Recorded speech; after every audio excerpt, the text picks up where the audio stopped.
여호와는 나의 목자시니 내가 부족함이 없다, 만족스럽다, 더 이상 원하는 것이 없다라고 말하는 거거든요.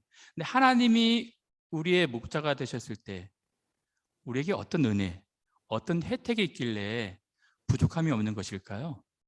오늘 시편 23편에는 5가지 이유를 제시하고 있거든요. 하나님이 우리의 목자가 되실 때 이 5가지가 충족이 되어서 더 이상 부족한 것이 없다는 것입니다. 이 5가지가 무엇인지 한번 살펴보도록 하겠습니다. 다윗의 인생 이야기, 인생 스토리를 살펴보는데 많은 분들의 반응이 뭐냐면, 우리가 그동안 다윗에 대한 이해가 부족했다, 또는 다윗을 오해했다라는 분들이 계셨어요. 다윗은 하나님의 마음에 합한 너무너무 아름답고 훌륭한 믿음의 사람이었지만 인생의 굴곡이 너무 많았어요. 어떤 면에서 보면 다윗처럼 불우한, 불행한 사람이 있을까 할 정도로. 다시 복귀하자면 그 어린 시절을 보세요. 어린 시절은 부모에게도 사랑을 받지 못했습니다. 동기간에 형제들도 자기를 미워했어요. 자기의 부모는 나를 버렸다라고 고백을 하고 형제들에게도 객이 되었다고 하거든요. 불우한 청소년 시절, 어린 시절을 보냈던 거예요. 그 8명에서 막내였는데 우락부락한 장정, 서너 명이 할 수 있는 목동의 일들을 혼자 감당했던 것입니다. 15, 17 그 소년이 맹수의 습격, 사자와 곰과도 싸워야 했던, 그렇게 방치되었던 사람이었어요. 하나님의 은혜로 골리앗과 싸워서 이스라엘의 등용이 되었지만 결혼 관계도 복잡을 했고, 장인어른은 자기 죽이겠다고 칼 들고 쫓아오고 10년 동안 수배령 때려서 자기 죽이려고, 마치 광기 어린 사람이 되어서 자기를 쫓아다녔지 않습니까? 자기 사랑하는 부인도 자기를 떠나고 영적인 부분들 이해하지 못하고, 정말 사랑하는 사람을 만났는데 하나님이 그렇게 싫어하는 불륜 관계였고, 그 불륜 관계 때문에 아이가 죽고 다윗의 집안에 참 어려운 일들이 많이 생기지 않습니까? 자기 딸이 배다른 아들에게 폭행을 당하고, 그리고 그 딸의 오빠는 또 살해를 하고, 자기 가족에서 그런 일들이 다 있었던 거예요. 어느 집안이 다윗의 집안과 같은 경험들을 하겠습니까? 나중에 자기 또 아들, 사랑하는 아들은 자기 죽이겠다고 반역 쿠데타를 일으키고, 다윗은 정말 인생에 굴곡이 많았어요. 근데 다윗은 오늘 시편 본문에서 이렇게 고백을 하고 있습니다. 1절에 보시면 여호와는 나의 목자시니 내게 부족함이 없습니다. 어떻게 보면 다윗은 정말 만족스러운 삶을 산 분이 아니에요. 정말 부족하고 연약하고 고난과 험악한 세월을 산 인물이었습니다. 근데 다윗이 이렇게 고백을 해요. 저는 만족한 삶을 살았습니다. 저는 이제 더 이상 부족한 것이 없습니다, 라고 고백을 합니다. 왜 이렇게 고백을 하고 있을까요? 여호와는 나의 목자가 되시기 때문이라고 말을 하고 있어요. 하나님이 나의 목자시고 나는 그의 양, 왕이 아니라 양이기 때문에 저는 부족한 것이 없습니다, 라고 말을 하는 것입니다. 목자와 양과의 관계예요. 그래서 저는 오늘 여러분들에게 이 목자와 양, 목-양 관계가 된다는 것이 얼마나 큰 은혜인지를 함께 살펴보고 마치려고 하거든요. 먼저는 여러분들이 이 목자의 특성과 양의 특성을 알아야 됩니다. 양. 우리는 목동과 양 생각하면 목가적으로 이 그림을 그리거든요. 근데 여러분 그렇지 않습니다. 팔레스틴 지방의 이 환경을 좀 생각해 보셔야 돼요. 목초지도 별로 없어요. 그리고 사나운 짐승들의 습격도 밤에 자주 출몰 하고 이루어지곤 합니다. 여러분 이런 상황에서 목자와 양 관계를 말하고 있는데, 먼저는 제가 양의 특성, 양의 특징에 대해서 좀 말씀을 좀 드릴까 해요. 양. 신비한 동물 세계를 보면 거의 모든 동물들이 공격과 방어 기능을 가지고 있습니다. 아주 연약한 동물이라 할지라도 고슴도치도 뾰족뾰족한 것으로 자기를 방어하고, 카멜레온 같은 경우도 색 변해가게 해서 자기를 방어하고, 거의 모든 동물들이 자구책, 보호책을 가지고 있거든요. 근데 유독 이 양은 보호책이 없어요.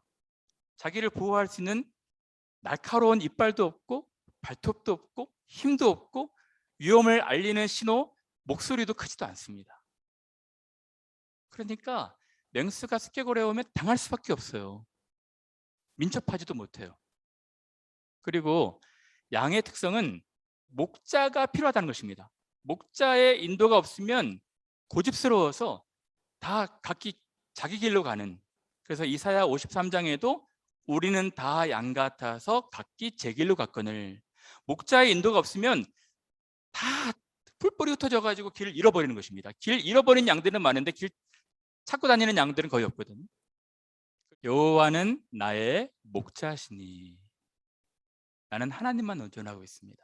하나님께 철저히 전폭적으로 의존된, 하나님을 신뢰하는 양입니다. 그러할 때 하나님이 나의 목자가 되시고 내가 그의 양이 될 때 제게 만족함 있는 것이고 부족함이 없는 것입니다 라고 고백을 하는 거예요. 그럼 이제부터는 대체 하나님께서 우리의 목자가 되실 때 무엇을 하시길래, 어떤 혜택, 어떤 은혜를 주시길래 우리에게 만족함이 있을까, 이 5가지로 살펴보도록 하겠습니다. 첫 번째는 그가 나를 푸른 풀밭에 누이시며 쉴 만한 물가로 인도하시는도다.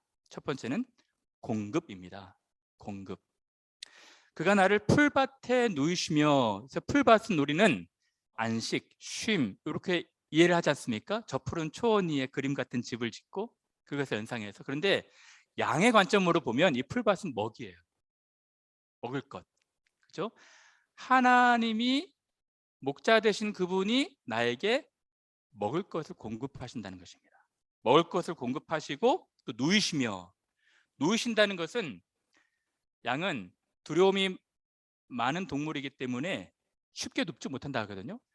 주변에 위험 요소가 다 사라졌을 때 편안하게 누울 수가 있대요.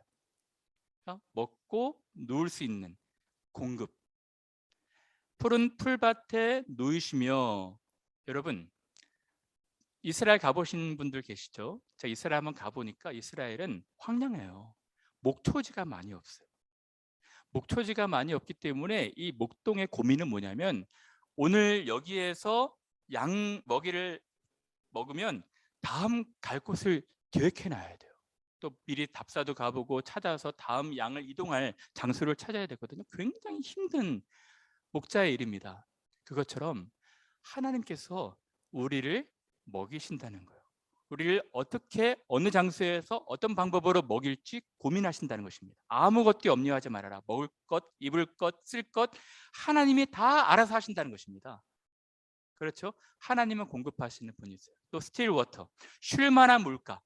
그래서 쉴 만한 물가, 우리나라는 번역이 됐는데 원래는 잔잔한 또는 정지되어 있는 물가입니다. 왜냐하면 양은요, 두려움이 많은 동물이라 흐르는, 조금이라도 흐르는 물에서는 물을 못 먹는답니다. 아예 스틸, 물이 흐르지 않고 멈춰 있어야지만 양이 물을 마실 수가 있대요. 그러니까 목동들은 흐르는 물을 댐으로 막아서, 돌로 다 막아가지고 흐르지 않게 한 다음에 양을 먹인다는. 그러니까 하나님은 우리의 연약함들을 너무너무 잘 아시기 때문에 우리가 두렵지 않게 잘 보호받고 있는 상황에서 우리에게 먹을 것을 주신다는 것이죠. 여러분, 다윗은 이렇게 고백합니다. 그가 나를 푸른 풀밭에 놓이시고 쉴 만한 물가로 인도하셨습니다. 다윗은 어느 누구보다도 배고픔을 경험한 사람이었어요. 사울에게 쫓겨서 600명이라는 사람들, 처다시까지 합치면 2,000명의 사람들이었을 거예요. 2,000명의 사람들이 인솔하면서 목자의 심정을 느끼지 않았겠습니까? 어디 가면 이 사람들을 먹을 것을 공급할 수 있을까? 어디 가면 이 사람들을 또 쉴 만한 곳으로 인도할 수 있을까? 목자의 심정을 너무 잘 알았던 사람이었기 때문에 여호와는 나의 목자시니, 왜냐하면 그가 나에게 모든 것을 공급하시기 때문입니다 라고 고백하고 있는 것입니다. 하나님께서 모든 상황을 인도하셔서 우리들의 영적, 육적인 필요들을 제공하시고 공급하신 것이죠. 근데 많은 분들이 왜 하나님이 우리의 목자가 되셔서 모든 것을 공급하신다고 느끼지 못하고 있을까요? 그것은 오늘 본문에 보면 그가라는 단어에 있습니다. 많은 사람들이 그가 나를 누이시고 먹이시고 인도하신다는 것을 모르기 때문에 그래요.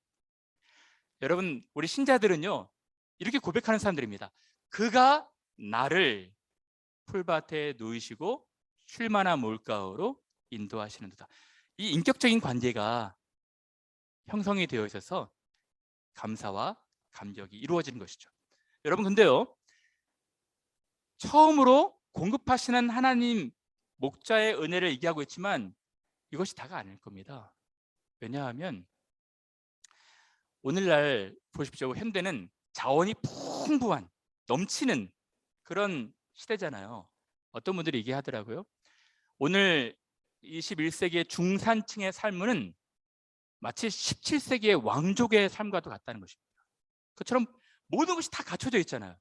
오히려 17세기의 왕족보다도 더 풍요로운 인터넷도 있고 또 편리함, 많은 부분들 과학기술이 발달해가지고 누리고 싶은 것은 다 누릴 수 있는 그런 부족함 없는 시대 아니겠습니까? 이 과잉시대, 물질 과잉시대인데 많은 사람들이 만족하며 살아가지 못해요.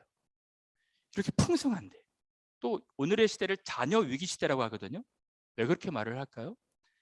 우리 어머니 세대를 보면 저희 어머니만 해도 형제가 9명이에요. 9남매입니다. 이 아이들이 그렇게 많았어도 아이들이 다 어머니의 교육, 어머니를 존경하고 그리워하고 고마워하고 그래요. 근데 오늘날에는요 아이들이 그렇게 많지 않아요. 하나, 둘밖에 안 되는데 또 어머니들, 아버지들도 다 예전 우리 어머니 세대에 비해서는 똑똑하시고 어떤 분들은 뭐 유아교육 박사도 받으시고 그럼에도 불구하고 이 자녀 교육의 위기, 그 자녀의 그 아픈 부분들을 잘 치료해주지 못하고 자녀를 그렇게 따뜻하게 케어하지 못하는 그런 좀 어려움이 있어요. 충분한 것들을 공급하는데 우리 아이들은 늘 외로워요. 우리들도 마찬가지고. 왜 그럴까요? 오늘 시편의 기자는 다윗은 두 번째, 하나님이 목자 되시는 이유 두 번째에 대해서 얘기해주고 있어요. 뭐라 말하고 있습니까? 그가 내 영혼을 소생시키시고 리스토어. 무슨 뜻입니까? 물질만 많이 공급하고 필요만 많이 공급한다고 하더라도 우리의 영혼 깊은 곳을 터치하지 못하면요 우리는 외로운 것입니다. 우리 자녀들 진짜 얼마나 풍성한 부모들의 사랑을 받습니까? 근데 오늘같이 스트레스가 많고 긴장이 많은 시대에 외로운 거예요. 근데 부모는 자녀를 잘 케어하고 싶은데 자녀의 그 깊은 아픈 곳까지 터치하지 못하거든요. 영혼의 깊은 침체까지 건드리지 못하거든요. 그러면 자녀는 외로운 거예요. 근데 사람들이 또 부모가 갈 수 없는 그 영혼 깊은 곳을 하나님이 터치하신다는 거예요. 그래서 우리가 디프레스가 돼가지고 많이 낭망해 있는 그 마음을 하나님이 터치하셔서 우리를 회복시키신다는 것입니다. 하나님은 공급만 하시는 분이 아닌 거예요. 하나님은 우리 마음의 침체, 외로움, 그 갈등, 그 부분을 깊이 들어가셔서 터치하시고, 그래서 소생시킨다는 것은 히브리어로 하야거든요. 하야. 이것은 거의 죽은 상태입니다. 동물이나 물고기가 거의 죽어 있는 상태에서 회복시키는 것은 너무 어렵거든요. 거의 죽어 있는 것처럼 우리가 막 다운되고 낭망이 되고 디프레가 됐을 때 하나님의 영이 우리를 다시 일어날 수 있게 해 주신다는 거예요. 이것이 하나님입니다. 하나님은 우리의 외적인 것만 채우시는 것이 아니라 우리 내면의 깊은 곳까지 만지시는 거예요. 그러면 질문, 하나님이 우리를 왜 소생시키실까요? 그 다음 구절입니다. 목자가 되시는 이유 세 번째, 의의 길로 인도하시기 위해서. 하나님이 우리를 생명 주시고 또 다시 그 디프레스 된 곳에서 다시 일으키시기만 하는 분이 아니에요. 일으키게 하셔서 다시 의의 길을 저벅저벅 갈 수 있도록 힘과 은혜를 베푸신다는 것입니다. 왜 그럴까요? 자기 이름을 위하여. 하나님이 온 세상의 주인이신데 자기의 자녀들이 외로워하고 우울해하고 낭망해가지고 풀 죽은 상태로 살아가는 거 내버려 두시겠습니까? 그런 분이 아닙니다. 하나님의 의의 길로 인도하시기 위해서 자기 이름을 위하여 내 백성, 내 자녀이기 때문에 내가 책임지겠다 라고 말씀하시는 거예요. 자기 이름을 위하여 우리를 의의 길로 인도하신 것입니다. 소생시키셔서. 여러분, 저는 캠브리지에서 목회한 지 한 13년, 14년째 돼가고 있는데요. 여기 오는 친구들, 공부 잘하는 친구들 많이 오잖아요. 근데 13년 목회하면서 가까이에서 본 결과는 다 모두가 외로워요. 공부 잘하는 친구들이 왔는데 자기보다 더 공부 잘하는 친구들이 많아요. 그래서 제가 자세하게 말씀을 드릴 수는 없지만 어떤 친구들은 너무너무 외로워서 이 디프레션이 와가지고 삶의 의미도 찾지 못해가지고 좀 힘든 선택도 하고 그랬거든요. 그 곁에서 그것을 보면서 참 저 영혼의 그 아픔, 배고픔, 외로움, 그 깊은 곳을 터치해 줄 수 있는, 소생시켜 주시고 회복시켜 주실 수 있는 분은 우리 하나님이신데 나는 그런 마음들을 갖고 냈어요. 여러분, 우리가 다 지금 모든 것이 다 물질 과잉 시대, 풍요의 시대에 살고 있지만 모든 사람들이 이 풍요 속에서 빈곤함을 느끼는 것 같아요. 외로워하는 것 같아요. 여기에서 우리를 회복시키시고 우리의 낭망에 있는 영혼들을 살리실 수 있는 분은 우리 목자 되신 하나님밖에 없는 것입니다. 근데 여러분, 다윗은 이것과는 조금 다른 각도에서 하나님의 목자 되심을 지금 고백하고 있습니다. 전혀 다른 방향에서 다음 구절에 이렇게 말하고 있습니다. 하나님이 나의 목자가 되시니 내가 부족함이 없는 이유. 네 번째는 동행입니다. 동행. 첫 번째는 공급, 두 번째는 소생, 회복, 세 번째는 인도하심이거든요. 근데 전혀 다른 각도에서 다윗이 하나님의 목자 되심을 고백하는 것은 내가 사망의 음침한 침침한 벼랑 끝 계곡과 골짜기로 다닐지라도 해를 두려워하지 않을 것은 하나님께서 나와 함께 하시기 때문입니다. 여러분, 하나님은 푸른 초장에도 계시고 쉴만한 물가로도 계십니다. 그러나 거기만 계시는 것이 아니라요, 우리가 너무 힘들고 어려운 인생의 깊은 터널, 계곡 골짜기 가운데도 함께 동행하시는 것, 주께서 나와 함께 하십니다. 여러분, 함께 공부하고 있는 분들 중에 10대, 20대, 30대, 50, 40대, 50대, 60대도 계신 것 같은데요. 우리 인생의 길목길목에 늘 초장과 물가만 있는 것이 아닙니다. 각양각색으로 골짜기와 계곡들을 만날 수 있을 거예요. 근데 다윗은 이렇게 말합니다. 제가 시글락에도 가보았고 그일라에도 가보았고 엔게디에도 가봤고 아둘람굴에도 가봤습니다. 정말 인생의 위태위태한 벼랑 끝의 선적이 너무너무 많았지만 그곳에서도 하나님이 저와 함께 하셨습니다 라고 고백하시는 것입니다. 그러면 하나님은 사랑의 하나님이신데 왜 우리 사랑하는 자녀들을 푸른 초장과 쉴만한 물가로만 인도하시면 좋은데 왜 사망의 음침한 길을 때때로 가게 하실까요? 그 답은 이 길이 의의 길일 수 있기 때문입니다. 우리를 소생시키셔서 악하고 음란한 세대의 의의 길 가게 하기 위해서 우리를 때때로 이 어둡고 침침한 데 세우실 수 있는 거예요. 또 다른 각도로는 우리가 잘못했을 때 하나님의 징계의 길일 수도 있는 것입니다. 다윗은 인생에서 큰 실수와 죄를 저질렀어요. 그리고 뜻하지 않게 정말 너무너무 힘든 사망의 음침한 골짜기, 몇 번이고도 정말 모든 것을 다 포기하고 싶을 정도의 힘든 길들을 갔어요. 근데 하나님이 그 자리에서도 동행하셨던 것입니다. 내가 사망의 음침한 골짜기로 다닐지라도 해를 두려워하지 않을 것은 주께서 나와 함께 하십니다. 하나님께서 이 길을 가게 하시는 또 다른 이유는 특별한 계획이 있으셔서 그래요. 여러분들을 향한 특별한 계획이 있으셔서 힘들고 어려운 길 가게 하실 수 있습니다. 그러나 그 길이 푸른 초장과 쉴만한 물가로 가는 지름길일 수도 있는 거예요. 다른 길을 후회해서 삥 돌아가기보다 이 길이 힘들고 어렵지만 이 길을 갈 때 네가 더 고단하지 않을 수 있을 것이다. 그리고 함께 하시는 것입니다. 그러기에 다윗이 지금 고백하고 있어요. 근데 이 길에서 하나님의 은혜가 무엇입니까? 주의 지팡이와 막대기가 나를 안위하시나이다. 팔레스틴 목자를 보면요, 막대기와 지팡이를 갖고 다닌답니다. 일단 지팡이는 끝이 이렇게 반원형으로 구부러져 있답니다. 왜 그럴까요? 제가 이스라엘 가서 들은 이야기는 이 구부러진 것으로 잘못된 길을 가는 양 살며시 목을 딱 건답니다. 그래서 너무 갑자기 끌어버리면은 양이 목이 꺾일 수도 있으니까 천천히 인도한다는 거예요.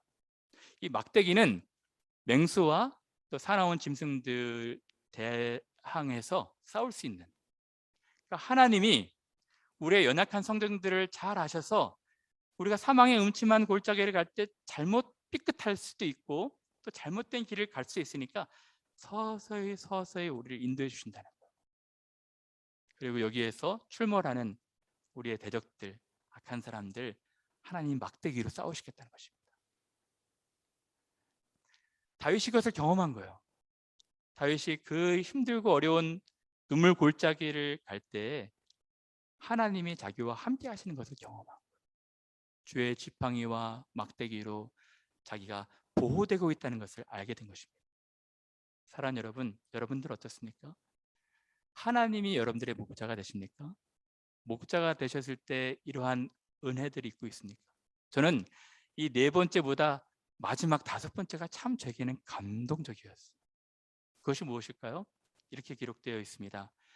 주께서 내 원수의 목전에서 내게 상을 차려주시고 기름을 내 머리에 부으셨으니 내 잔이 넘치나이다. 물질을 공급해 주시고 물질뿐만 아니라 우리 내면의 깊은 아픈 부분까지 소생시켜 주시고 의의 길로 인도하시고 그 힘든 길에서도 함께 동행하실 뿐만 아니라 주께서 내 원수의 목전에서 내게 상을 차려주시고, 이것은 무슨 뜻입니까? 하나님이 우리의 가족이시라는 거예요. 무슨 말이냐면 팔레스틴은 우리나라랑 문화가 비슷합니다. 그래서 겸상 문화가 있어요. 겸상. 자기 가족들은 함께 겸상합니다. 또 아버지와 자녀들 겸상하거든요. 낯선 외부인들은 또 다른 상을 차려주는 거예요. 그러니까 하나님께서 가족의 상, 가족의 식탁에 초대한다는 것입니다. 너무 놀라운 것은요, 내게 상을 차려주시고 해서 차려주셨다는 뜻이 아라크라는 뜻이거든요. 그래서 뭐냐면 배열, 원래 이거 군대 용어입니다. 그래서 군대 행진할 때 오와 열을 맞추듯이 그냥 반찬 뭐 두세 개 차려주시는 것이 아니라 30찬, 50찬 진지한 상을 차려주신다는 거예요. 배열할 정도로. 누구 앞에서? 원수의 목전에서. 무슨 뜻입니까? 여러분, 우리가 살아가다 보면 이해관계가 좀 얽힐 때가 있잖아요. 사람들과의 관계 실패를 경험할 때가 있거든요.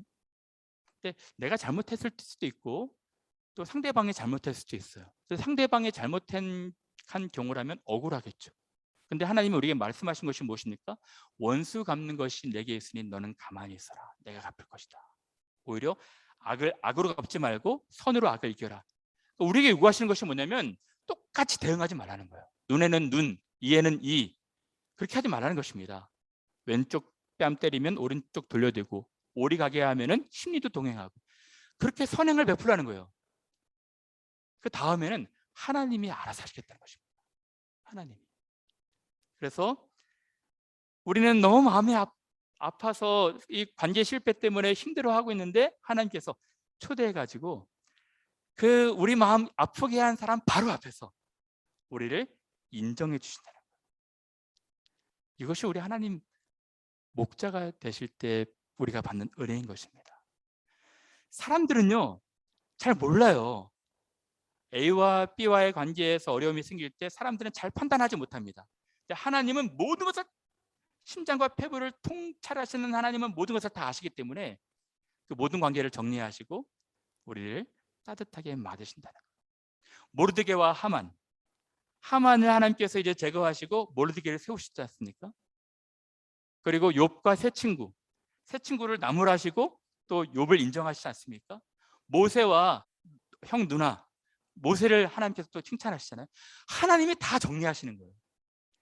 이것이 우리 하나님이신 것입니다. 그리고 기름을 내 머리에 부으셨으니 내 잔이 넘치나이다. 무슨 뜻입니까? 가장 극진한 손님을 대접할 때 머리에 기름을 붓는 것입니다. 그냥 붓는 정도가 아니라 철철 넘치도록 붓는 거예요. 그래서 나는 그만큼 대우를 받을 사람이 아닌데 너무 과할 정도로 하나님이 우리를 따뜻하게 맞으셔서 내 잔이 넘친다는 것입니다. 다섯 번째는 하나님의 축복이었어요. 여러분들을 인정하시고 여러분들을 이해하시고 여러분들을 축복하시는, 그것을 지금 말해주고 있는 것입니다. 여러분, 이 다섯 가지는 여러분들이 평생 잊지 않았으면 좋겠어요. 여호와는 나의 목자시니 내게 부족함이 없습니다. 왜냐하면 하나님은 나를 공급하시는 분이시기 때문입니다. 외적인 것만 공급하시는 것이 아니라 내 내면의 깊은 부분도 하나님께서는 아시고 소생시켜 주시는 분이기 때문입니다. 그리고 하나님께서는 자기 이름을 위하여 의의 길로 인도하시는 분이기 때문입니다. 그리고 혹 우리가 어렵고 힘들고 고단한 음침한 골짜기를 갈지라도 하나님이 한시도 우리를 떠나지 않으시고 우리와 동행하신다는 것입니다. 다섯 번째는 하나님이 우리를 가족 삼으셔서 우리를 너무너무 잘 이해하시고 인정해 주시고 다른 사람들 앞에서 우리를 극진하게 대접해 주신다는 것. 다윗은 그의 인생 전체 스토리에서, 우리가 33주 살펴보았는데 전체 스토리에서 이것을 너무 잘 알았어요. 그래서 이렇게 고백합니다. 하나님이 나의 목자시고 저는 양입니다. 그리고 맨 마지막에 마지막 구절에 뭐라고 결심하고 있습니까? 이렇게 말합니다. 나의 평생에 이러한 하나님의 목자 되시는 그 은혜, 선하심과 인자하심이 반드시 나를 따를 것이니, 우리는 하나님을 떠나도록 하나님은 우리와 함께 하실 것이고 우리는 하나님께 불성실해도 하나님은 우리에게 신실하실 것이니 결심합니다. 내가 여호와의 집에 영원히 살리로다. 나 하나님 집 떠나지 않겠습니다. 왕궁보다도 하나님의 집에 더 거하겠습니다 라고 고백을 하는 거예요. 여러분, 이런 목자가 여러분들 있습니까? 저는 인생에서 가장 행복한 사람은 목자를 둔 양이라 생각해요. 왜냐하면 여러분, 사람들이 강해 보이지만 성경은 우리 인간을 양으로 묘사해 주고 있어요. 예수님도 말씀하시잖아요. 나는 선한 목자라 너희들은 양이다 라고 말하잖아요. 우리도 강해 보이지만 정말 약한 양과도 다를 바 없어요. 조금만 비와 창수와 바람이 나면, 팬데믹 현상이나 또 다른 난리 소문이 있으면 우리의 한계를 깨달아서 움츠러들 수밖에 없는 연약한 사람들입니다. 우리가 한 번도 가보지 않은 미래를 어떻게 알겠어요? 어떤 일이 어떤 형식으로 우리에게 다가올지 어떻게 알겠습니까? 목자가 있어야 돼요. 근데 이 목자는 양을 위해서 목숨을 버리는 목자래요. 나는 내 양들을 위하여 목숨을 버리노라. 이런 목자를 둔 양은 얼마나 부족함이 없겠습니까? 제가 볼 때는 정말 안타깝고 아쉬운 분들은 목자가 없는 분들입니다. 그래서 우리는 다 양인데 양 스스로 강건해지려고 그러는 거예요. 양 스스로 막 발톱 막 달고 이빨 막 끼고 그리고 목소리 막 키우고 그래봤자 양 아니겠습니까? 나는 어느 대학 나온 양이다. 나는 뭐 한 80평 집 사는 양이다. 그래봤자 양은 아니겠습니까? 나는 명품백 막 치장한 양이다. 그래봤자 양이죠. 사자나 곰이나 맹수가 될 수 없는 것입니다. 성경은 우리 보고 목자가 필요한, 목자에게 의존적인 양이라고 말하고 있는 것입니다. 저는 사랑하는 여러분들이 결심하셨으면 좋겠어요. 내 평생에 목자 되신 하나님의 선하심과 인자하심이 정녕 우리 곁에서 항상 함께 할 것이고 반드시 우리를 따르리니 내가 여호와의 집에 영원히 거하겠습니다. 여러분들 중에 혹시 그 마음의 아픔, 외로움들을 갖고 계신 분들이 있으십니까? 목자 되신 하나님을 경험하시길 바랍니다. 여러분들 중에 혹시 지금 남모르는 눈물의 골짜기를 걷고 계신 분들이 있습니까? 목자 되신 하나님을 경험하시길 바랍니다. 여러분들 중에 어떤 오해와 또 어떤 실패로 마음이 너무 힘들어하는 분들이 있습니까?